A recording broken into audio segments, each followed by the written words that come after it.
Good morning. So, what we would like to do in this series of Shurim is to discuss the Yud Gimel Ikrim of the Rambam. 13 fundamental principles of Emunah, which everybody must subscribe to. What are they? Why must we subscribe to them? What, if any, are the consequences if one doesn't? But we need to start a lot earlier than that, and that is actually to tackle the very concept of Emunah in its most, I suppose, in its most raw form. What is it? Is it a mitzvah? What is the mitzvah? How do we arrive at it? And I'll start off with the most basic and fundamental question of all, which is the Rambam. As you know, he wrote a lot of his prolific output was written in Arabic, right, or Judeo-Arabic, whatever, and was then translated with some questions as to the quality of some of the translation. And when we do get to learn the Rambam in Pirush HaMishnayos, where he talks about it, we will do it in the Kafech edition, which is I have the Kabbalah from my Rebbe Ram Gurvitz Shlita. He says that all other editions of the Pirush HaMishnayos are begeder sefer she'eino muga, that it's as if it hasn't been checked. So that is the one that we will use. Having said that, why is this relevant now? Because the Rambam in Sefer HaMitzvos, Mitzvah Aleph, talks about the mitzvah of Emunah, and then in Mishnah Torah, in the beginning of Hilchos Yesodei HaTorah, he talks about the mitzvah of Emunah, but slightly different lashon is used. And I'm going to read out to you. You will eventually, we'll like I said, I've given you out those sheets, but there's so much to get through. The lashon of the Rambam just find the right, yeah.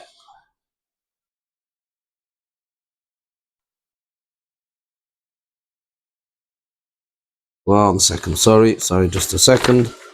Right, in Yad, in Yesodei HaTorah, right at the beginning, he says, and I quote, Yesod HaYesodos va'amud HaChochmos. The foundation of all foundations and the fundamental pillar of all knowledge is Leida Sheyesh Shom Motzui Rishon. To know that there is a first cause, to use the Aristotelian term. Sorry? He also brings this unity thing he brings the different premises of something out of nothing and first cause.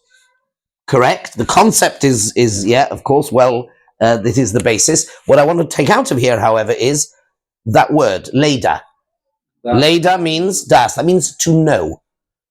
It would seem, therefore, that according to the Rambam, the mitzvah is not to believe, assuming that Emunah means to believe, let's assume that, and das means to know.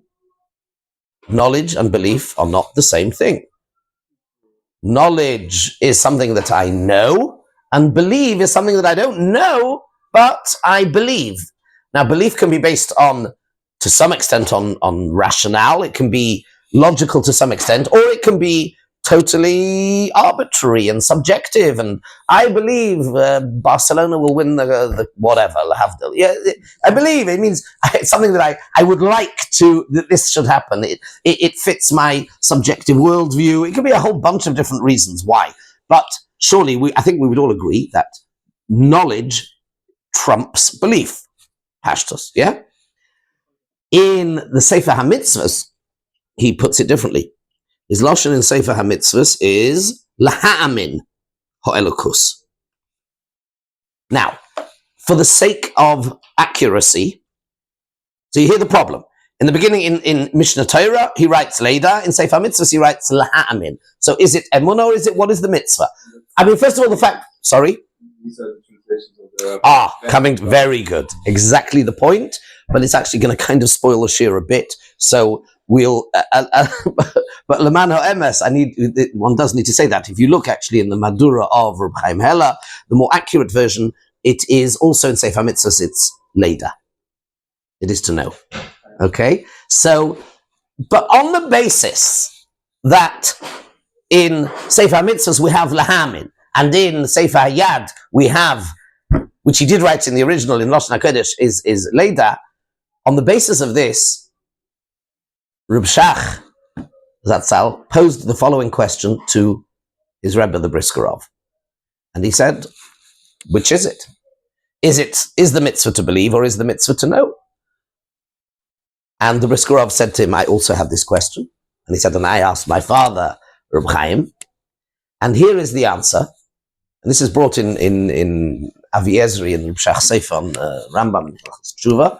But the emes is, there is an earlier source, which is also as part of the Shalshelis Brisk, and that is the Beis Halevi, which you do have in your bundle and we'll look at soon. But let me first tell you outside what the Briskerov told Reb Shach that Reb Chaim, his father, Reb Chaim Brisk, had told him.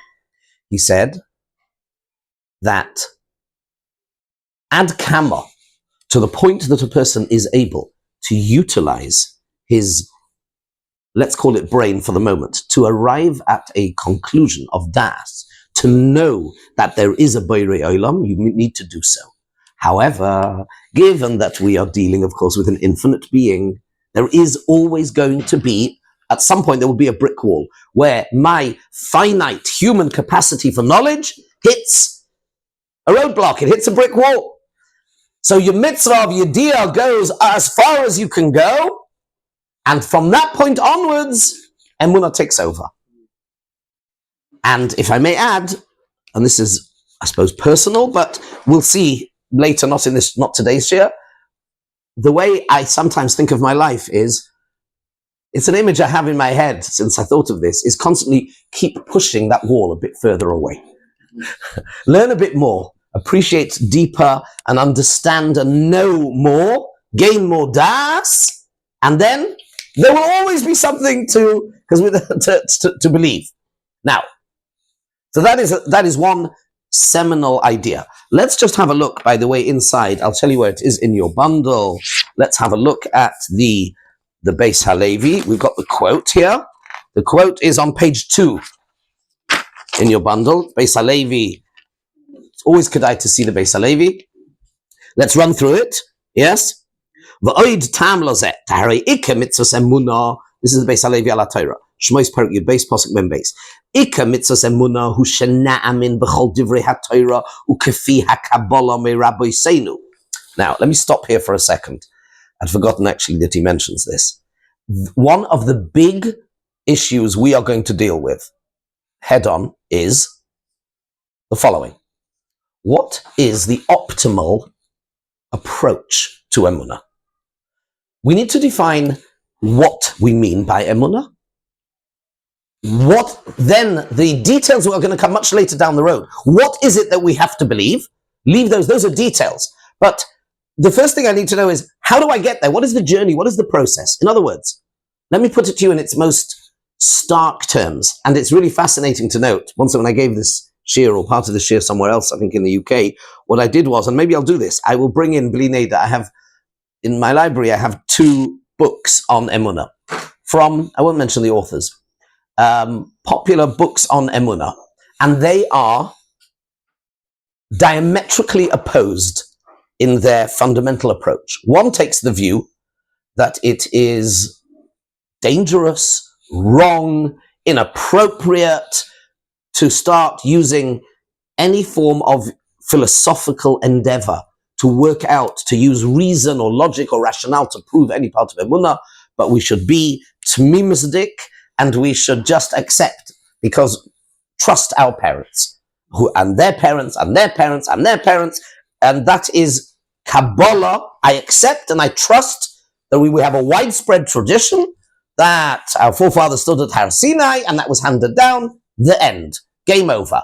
No, it's actually wrong and dangerous to be involved in what is called chakira. Working it out.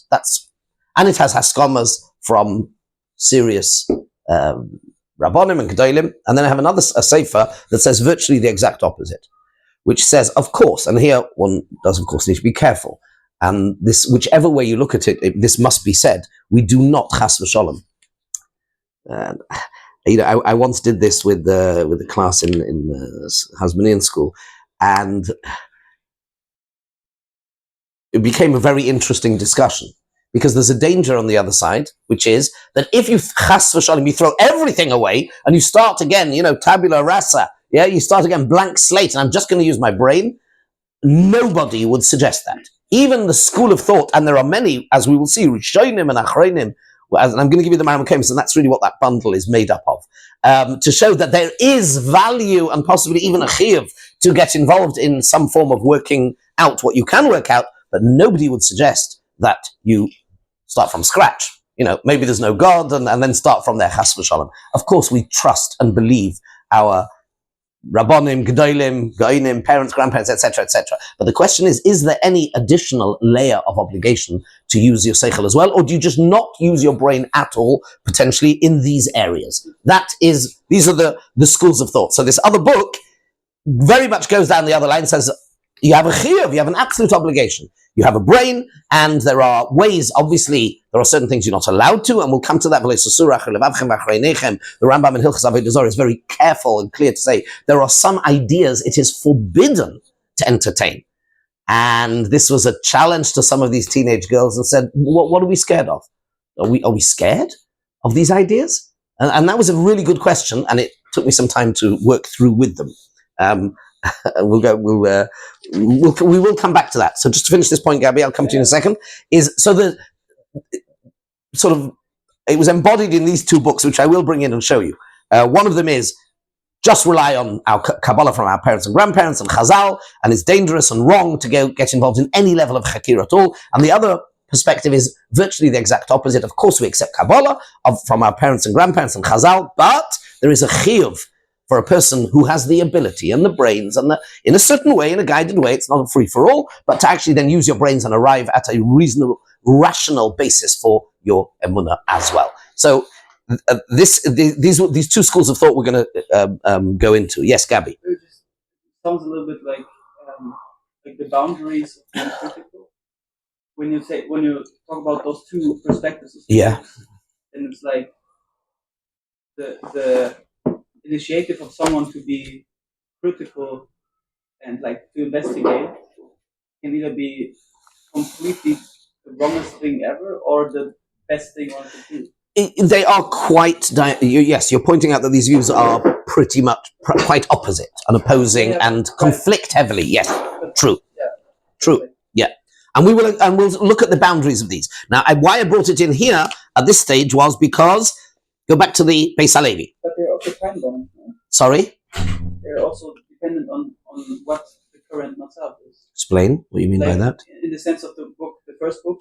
Yeah. We say that the Masorahs. Yeah, Masorah, that's right. Shouldn't be investigated. Yes. But if there's a Matzav where the Masorah itself is a little bit where there's so many different views on the Masorah that you can be going on the wrong path, although you're on the Masorah track. In the modern, for example, you have a Hasidus that does Can I stop you there? I'll tell you why. Because we're talking about Yisodos Hadas. We're not talking about nuances about whether you should wear a shtreimel or whether you should stand or sit when you do the brachos at tefillin. We're talking about existence of Hashem and that, etc. We're talking about the very bad. There's no. It means if you come from a home that doesn't have it. So if you are, so to say, okay, or if you bought tshuva and you didn't grow up with the servant, so you can't just say now I meet those religious Jews and they say they have the servant. I know theoretically we have it, so I'm going to accept it. Maybe there's a difference. Okay. So it has to be transmitted from teacher to student or from parent to child. And if you're not in that chain, you didn't grow up within that chain. I'm just no. Keep going, because I want to. Das, you might have a hatchet to dig a little bit more into that das part. Really interesting. Who does it for what reason? Obviously, I think it's like you say, Avraham Avinu. We're going to come to him. pretty much use the seichel to say, oh, look, like the stars and the force and the kovas, and there must be a primordial force that is the force of everything. So there's only one God. That's das. That's not just meditating. Be like, feel that Emunah, right? So, but that's Avon Avinu. So it might be dangerous for somebody who's not Avon Avinu to engage in that same speculation. You have more or less, I think, what you've said. There's a lot to unpick in what you've said, and I can't do it all today. But I think with what you've said, we will potentially unravel a possible contradiction in the Sefer HaChinuch between his Hakdama and Mitzvah Chafei, which we're going to get to. Yes. So remember that thought. We're not going to get to it maybe for a few days, but let's keep going in this space, Alevi. Okay, let's start again. The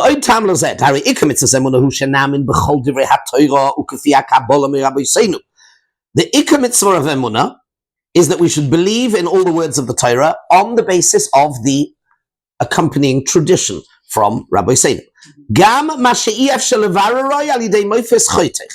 Including that which cannot be empirically observed and grounded and proven.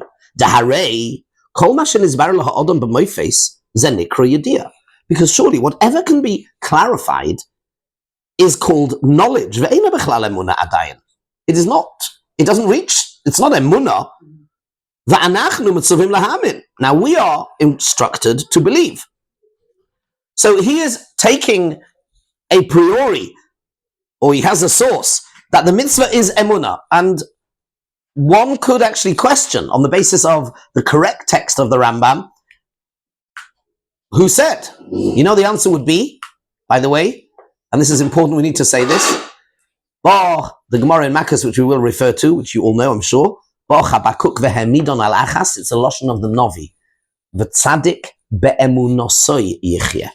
So that word emunah, it's, you know, even if you want to say that the Rambam, we have the correct text in the Rambam, and therefore it's das in both Sefer HaMitzvos and in Mishnah Torah, but the word emunah appears, and more than that, it appears in the Torah, of course. Vaya'amein ha'am, vaya'aminu b'Hashem u'v'Moshe avdoi, v'gam b'cho ya'aminu lo'olam. And the Ramban and many others, the Rambam himself also uses that term. So, as accepting that there is an element of emunah, but at the same time, there is things that I know. So, what's going on? Tahare. What he says, whatever, second line, anything that you know, that you can prove, is called knowledge. It's not included in emunah. So, and yet we are obligated to believe. Therefore, this must be related to those things which cannot be proven.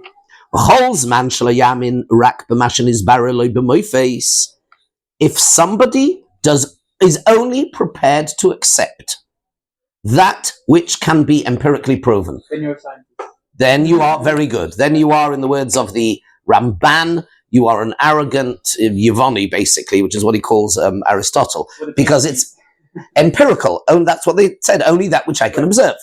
And if I can't see it, it doesn't exist. Supreme arrogance, but that is what. So he says, therefore, if somebody only believes what he can prove, you have no part in the mitzvah of emunah.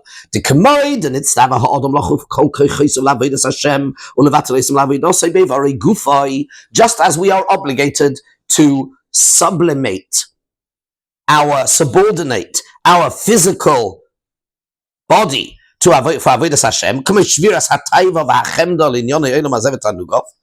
in the same way, for example, we are meant to not just go along with every lust and every desire that we have in matters of materialism.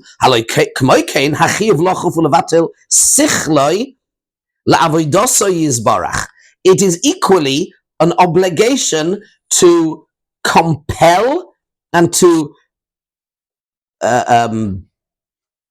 think of a better word, to subordinate your seichel in the service of Hashem. How do you do that? It's interesting that here he uses, so there's something which is supra-rational. It's above the seichel. And that is emunah. And that is to believe in the words of Torah, that which you cannot fathom. Let me stop here for a second. This is a conversation I've had many, many, many times with Bali Tshuva, Geirus candidates, or even thinking Jews who say, what are you telling me? I should just park my brain? Really? Is that what you want? Does that make sense? On the one hand, Rabbi, you're telling me that Hashem gave us a brain and we're meant to use it. On the other hand, you're saying, the minute it gets difficult kind of thing, just believe. Well, then how are you, is that what Judaism is?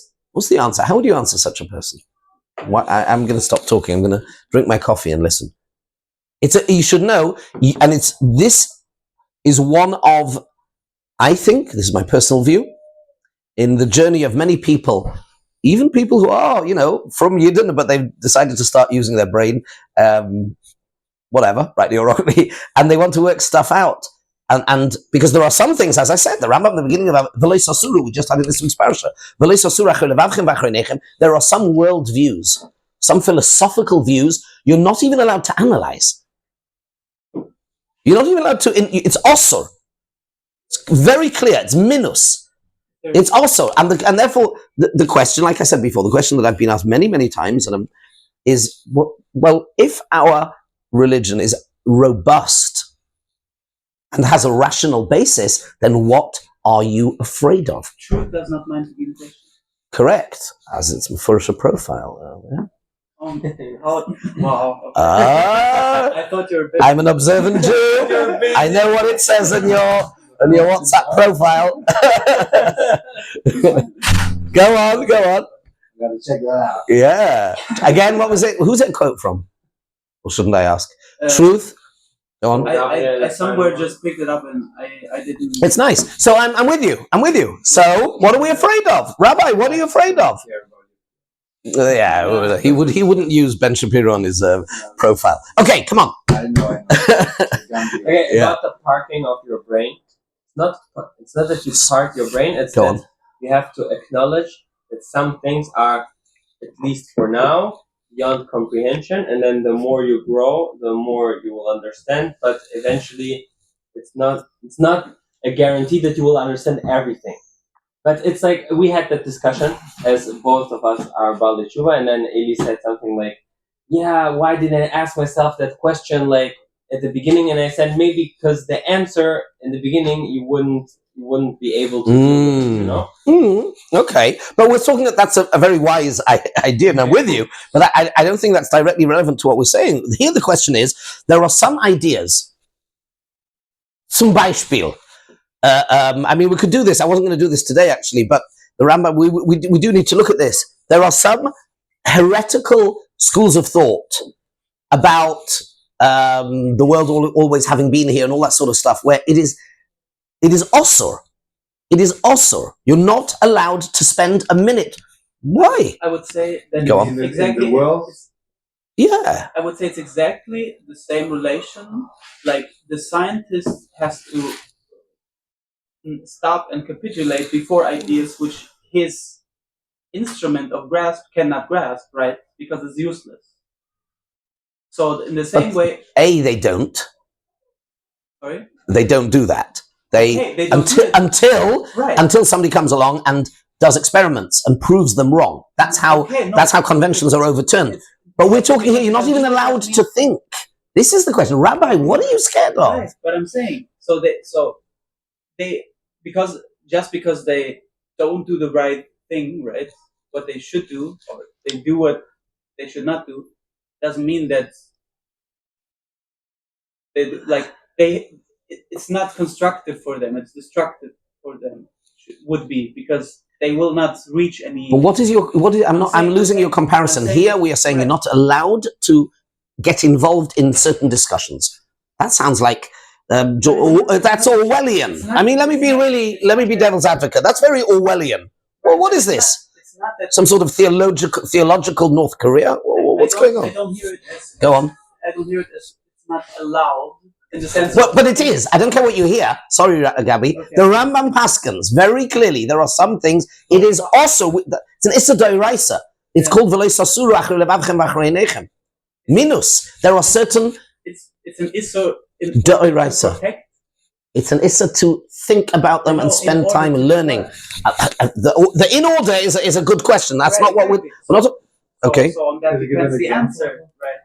On that depends the answer. If it's about you're not allowed to investigate because because the Torah or Hakadosh Baruch Hu is scared that you might find the I don't know, like a kasha on something. That's not what it's about. But that's your subjective view of the Issa. Who said? I mean, again, it. So here's the Give an example of this. Do you have a Rambam in Hilchos Avodah Zarah? Yes. Get me a Rambam in Hilchos Avodah Zarah. I wasn't going to go through this, but let's do it. Okay. We can't park our brains wrong. Of course, I'm not suggesting that, but we have a journey to do to get there. Hold on a second. Let's see. Maybe he brings it here. I don't think so. No, I wasn't intending doing that this today.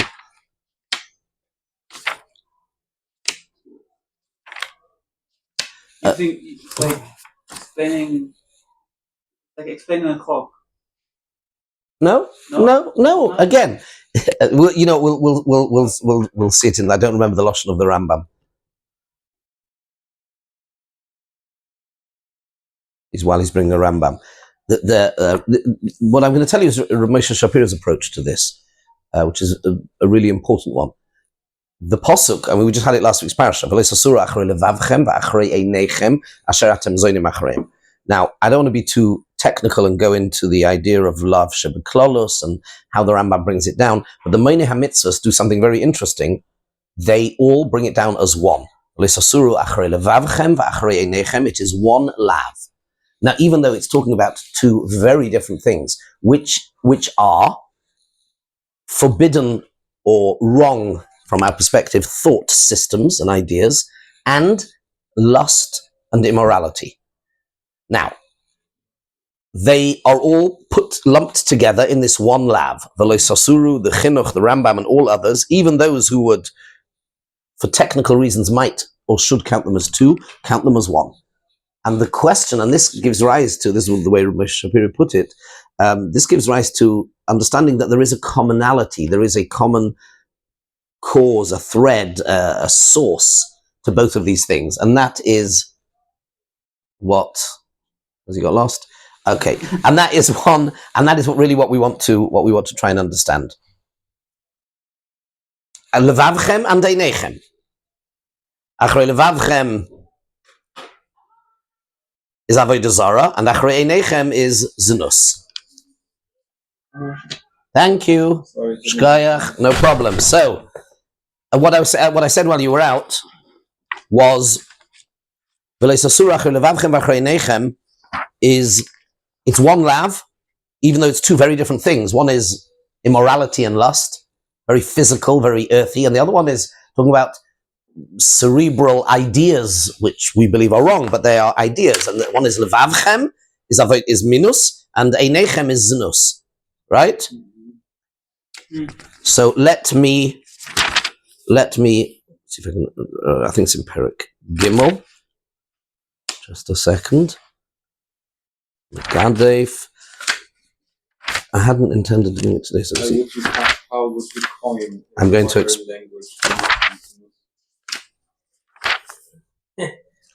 just a second. That's the easiest thing in the world, I would have thought. Hold on. No, it must be earlier on. Maybe it's Perek Gimel.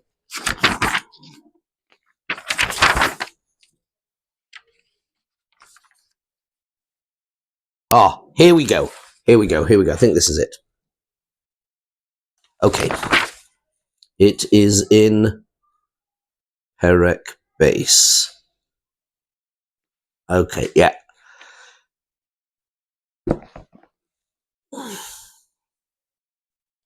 Sforim Rabim, this is Perek Base, Halacha Base, and Hilchos Avodah Zarah. I'll read and translate. Sforim Rabim Chibru Oivdei Avodah Zarah Ba'avodosa.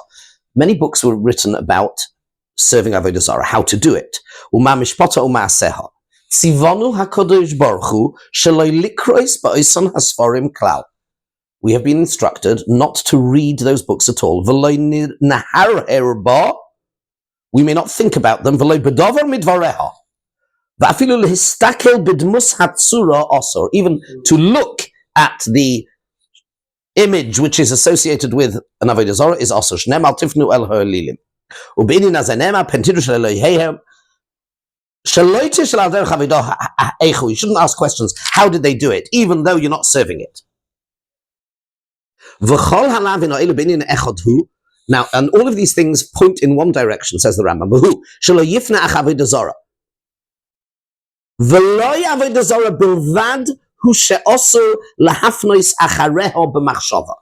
The issur of thinking and investigating and researching and reading about matters to do with avodah zarah is not limited, it's not restricted just to avodah zarah. Elo kol machshava shegoremes leila adam la'akoir ikar me'ikrei haTorah. Any thought, any direction, any process of thought which could or would cause a person to uproot any one of the ikrei haTorah. It could be Mashiach, it could be Schar v'Oinesh, it could be, yes, Muzhorin onhu shaloy ha'aloisa alibenu. It is forbidden for us to entertain the notion.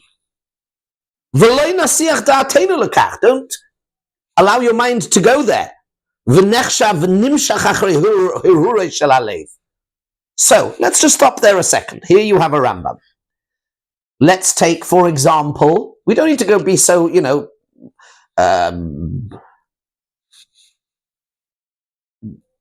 go to something difficult. We go to something really relatively straightforward. Olam haba. Consequences for actions. Schar v'Oinesh. Maybe, for example, the schools of thought that say determinism, right? That am I allowed even to say those words now, according to this Rambam? Okay. There's also the well, he knows that as well. I have to. So I need to look. We need to learn this Rambam and understand and see how it fits into the whole picture. But we first need to understand this. So university philosophy is basically. Yeah. Who said it is mutter to study philosophy in university? I don't know. Who said it's mutter? But so let's see. So to entertain an idea which will cause somebody potentially to uproot one of the ikrei haTorah is included and is osur. Why? Then he tells us why.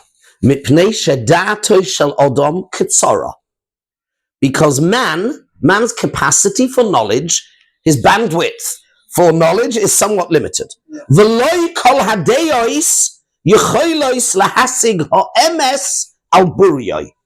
Not all intellects are capable of achieving intellectual clarity, emes.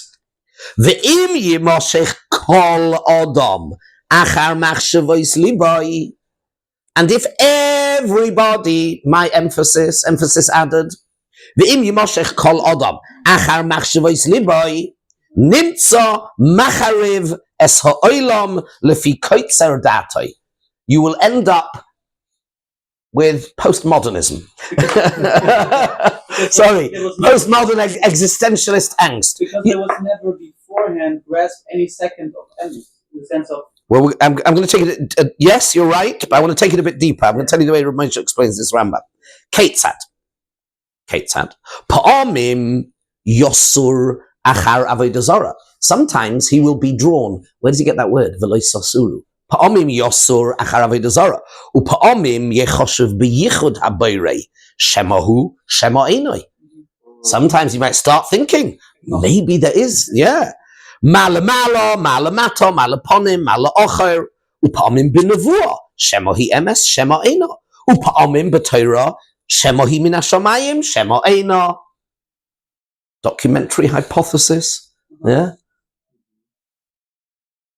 Wellhausen, etc. Ve'eno yodea hamidos sheyodun bohem. Ve'eno yodea, he doesn't know. He doesn't have a pathway, the midos, to be able to correctly, objectively evaluate these things. Ad sheyeda ha'emes al buriyoi. There is no guarantee that you will end up with the emes. V'nimtza yotzei lidei minus. And therefore, there is a strong possibility that a person will end up finding himself as an agnostic, as an Epicurus. V'al inyan zeh his hero Torah v'nemar bo v'lo yisosuru achrei levavchem v'achrei einechem asher atem zoinim acharem. Koloimar. Hetzu ashir von Rambam apshat in posuk. Koloimar. Lo yimoshech kol echad mikem achar da'atoi haketzora. Nobody should start going down the path with your limited intellect, v'yedame, and think, shemachshavtoi maseges ha'emes, and think that your perspective, you are going to have the ability to reach the truth. Kach omru chachomim, achrei levavchem zu minus, v'achrei einechem zu znus. Znus? V'lav zeh, af al pi shehu goyrim la'odom l'todeh min ha'olam haba, ein boi malkus. Fine. Okay. T'alav shein b'maisa. Let me share with you the way the way Reb Moshe Shapiro Zatzal explained this Rambam. Judaism has nothing to be afraid of. And this is the first point I make to people who ask that question, especially if it's happening in, sometimes as it is, sometimes over the Shabbos table. And I you've been to my house and I look around and I say, do you really think we're worried about knowledge?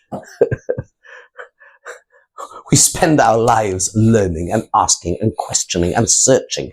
And I think the world has realized that the Jewish mind, because we have a tradition, it's the epigenetics, there's no question, where all these Nobel Prizes come from. It's Einstein and all this stuff. It's, even though it wasn't a Jewish contribution, obviously, but we have it hardwired into us. All the Torah learning, the ability to ask and think, and we don't stop questioning and asking and thinking. Of course, there is so much that can and should, as we'll see, be based on reason. So much. But, so what is it we are afraid? No, we're not afraid at all. Here's the thing. Here's the main yesod. And this is the reason that Znus comes into it.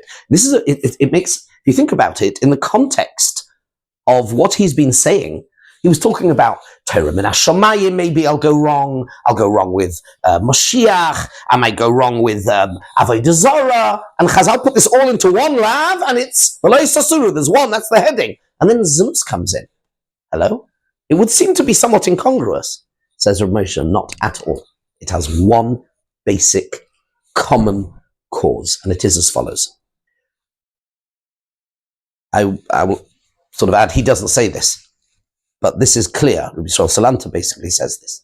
The brain, I think I've told you this before, the brain is an incredible organ and has the capacity for incredible knowledge and objective to be able to analyze reality, but that it also does something it has the capacity, it's the only organ that has the capacity to be used for the very opposite of what it's designed for.